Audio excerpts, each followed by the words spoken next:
এখানে নতুন একটা গাছের আবিষ্কার করলাম। সেটা হচ্ছে এই দেখুন কত সুন্দর এই গাছটাকে। কেউ চেনেন? এই ফলটাকে কী ফল বলে? আমরা ছোটোবেলায় এই ফলগুলো কপালে দিয়ে ঠাস ঠাস করে ফুটাতাম।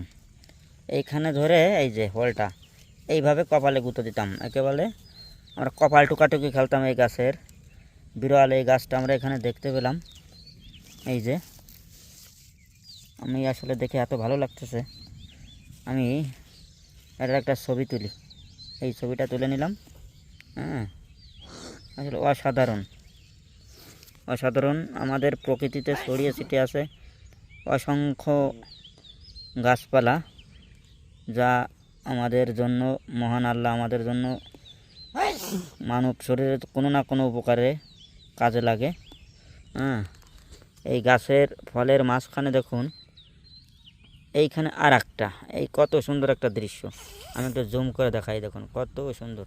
কিন্তু আমি উপর থেকে এই দেখেন একদম ক্ষুদ্র। হ্যাঁ, আমি ক্যামেরাটা কাছে নিয়ে দেখাচ্ছিলাম বিধায় বড় বড় দেখা যাচ্ছিল। আসলে অসাধারণ। এখানে আরও কিছু দেখতে পেলাম গাছের গোড়ায়। এই দেখেন থানকুনি গাছ, থানকুনির পাতা। চলবে এগুলো থানকুনি পাতা না?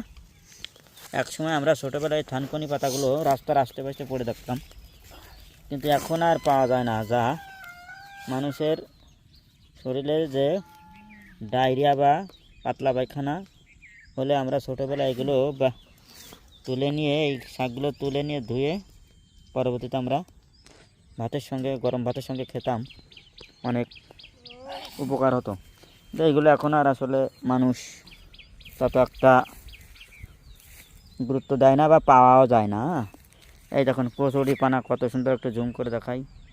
হ্যাঁ, কচুরির তলে যে লাল লাল পাতাগুলো কত, এই যে এইটা দেখুন কত সুন্দর লাগে। হ্যাঁ, আসলে অসাধারণ ভিউ। সবই এইটা বেতেঙ্গাই, তুলরামপুর থেকে এগিয়ে এসে মেন রোড ধরে এই যে বেতেঙ্গা গ্রাম। এটা অসাধারণ গ্রাম। এই গাছটাকে কে চেনে? দেখুন কত সুন্দর একটা গাছ। আসলে এগুলো দেখলে ভালো লাগে, মুগ্ধ